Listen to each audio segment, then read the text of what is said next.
Good morning, everyone. Quite an interesting day here. We've had a ceasefire deal between Israel and Palestine that has been brokered by the US. This is major news after the October 7th, 2023 Hamas attacks on Israel and the conflict that has ensued and engulfed the wider region thus far. So we have Dr. Ramu here with us. Dr. Ramu, can you please tell us more about the ceasefire and what it means? Thanks a lot, Uday. So this ceasefire was mediated by Qatar, Egypt, with the backing of the United States, and it was announced yesterday by the Qatari Prime Minister Mohammed bin Abdul Rahman Al Thani at a news conference in Doha. So basically, it is a phased ceasefire, and it means that the ceasefire will be implemented in three phases. Which includes a 6-week ceasefire, which involves the exchange of prisoners like Israeli hostages for Palestinian prisoners, and then starts the next phase where the ceasefire will secure the release of all the remaining hostages and try to establish a permanent truce. And thirdly, the last phase will involve the recovery of the remaining bodies alongside the initiation of reconstruction in the Gaza Strip, which will be supervised by Egypt, Qatar, and the United Nations. However, Right. political and logistical challenges to this. Notably, it's the disagreements that persist over the post-war governance of Gaza, because Israel has rejected Hamas as well as the Palestinian Authority's rule and legitimacy over the Gaza Strip. Right. That brings an interesting question, Dr. Ramu. A lot of the conflict, there were a lot of arguments that the conflict in Gaza was, pre- after a point, especially with the failure of multiple hostage release deals, uh, it was the policy of Bibi Netanyahu's government to continue the conflict, protect themselves from the corruption and various other charges leveled against his government and himself. So, do you see any kind of political fallout or, uncertainty in Israel over the next few weeks or months? Because this is quite a momentous period or moment, for lack of a better word. Well, I mean, that's a brilliant question, actually. I think the hardline factions within Netanyahu's, loose coalition, they may view the ceasefire as capitulation in a way, and this could lead to internal rifts and challenges to his leadership.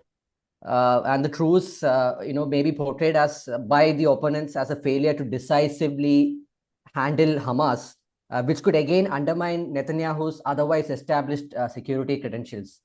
And there are unresolved issues as well, because the truce could falter due to ceasefire violations, because ceasefire violations have been a thing that has been happening on the northern front with Lebanon, because Israel is known to keep violating the ceasefire agreement on a regular basis. So there is no surety that it can be guaranteed on the southern front with Hamas as well.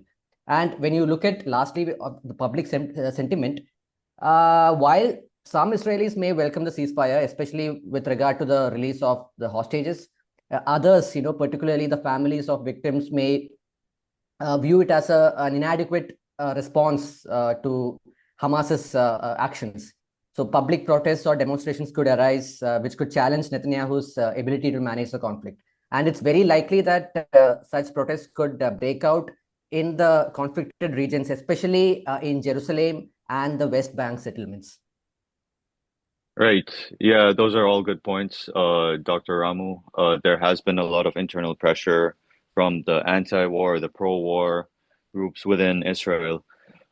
Taking a step into the larger picture, I guess, Sitati, could you give us an overview of, how this affects the region, considering uh, its impact on the region?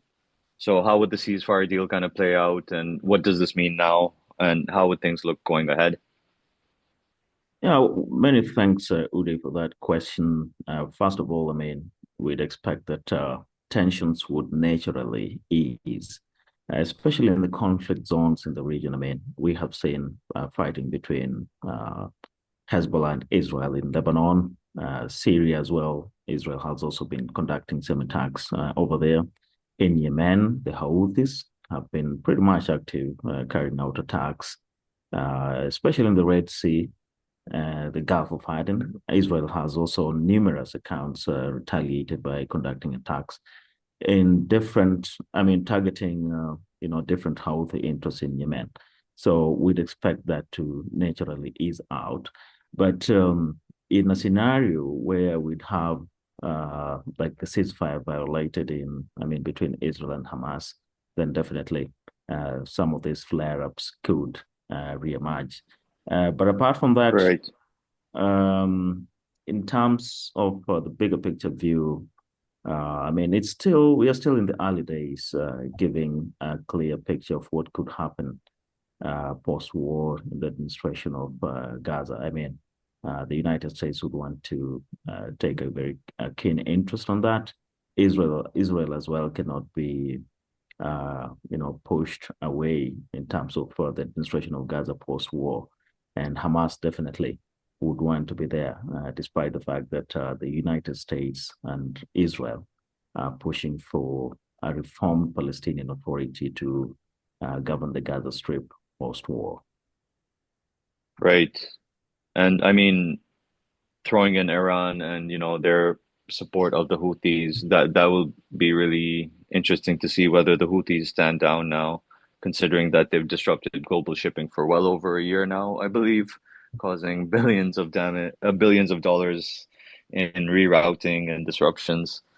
Um, Israel's also been striking targets in Syria, which may not, which may have some kind of blowback. Um, in the near future. Let's see how that goes. Syria is a whole other discussion that we will cover off on soon. But lastly, I just want your guys' opinions on, since this deal was essentially brokered by the US and, with President Trump coming in for his second term now, uh, Yeah. it's quite, he's being, there's a lot of, I guess, uncertainty over his actions and how things will pan out. So, Mhm. any comments from you guys on, how the new administration in the US will affect the dynamics in the Middle East, uh, considering Trump's transactional nature, but also he was the one who, granted Jerusalem as to Israel in 2018, if I'm not wrong. I mean, he moved the US Mhm. embassy there. Right. So, yeah, just your thoughts on this and how things could play out, knowing full well that, there's a lot of uncertainty and tomorrow things could be completely different. Well, Sitati, shall I go ahead? Yeah, you can go ahead, Dr. Yeah, Ramu. I mean, just to be very concise over here, I think because Trump's team had participated in the negotiations, and coupled with his own claim of influencing the agreement, may strengthen his foreign policy credentials, ahead of his re-inauguration. And lastly, I think Trump's focus on expanding the Abraham Accords, of fostering ties between Israel and the Arab monarchies. This could shape Gaza's reconstruction, but at the same time, it could also polarize US's Middle East diplomacy. So it can work either way because Trump, as we know, is very transactional. He conducts diplomacy in a very transactional manner. So that is my take on it. So, Tati, if you'd like to throw in some points here, please go ahead. Yeah, pretty interesting observations from my end, Dr. Ramu. What I'd add to what you've mentioned is, it's not just about the unpredictability or uncertainty that a Trump administration brings into the equation. But fundamentally, the foreign policy of the United States still remains the same. It doesn't really matter if the Democrats or the Republicans are in office. The interests of the Washington, military industrial complex have proven to be fundamentally the same over history. So you'd expect that a Trump administration would still play to the whims of Netanyahu. I mean, in as much as we have a ceasefire at this time. Right. Thanks a lot, guys. That was very interesting. It's going to be interesting days ahead, I guess, and we will keep you updated on this with more assessments and audios and advisories. Thanks a lot for listening in, everyone, and Ramu and Sitati, thanks for your time and analysis on this. Appreciate it.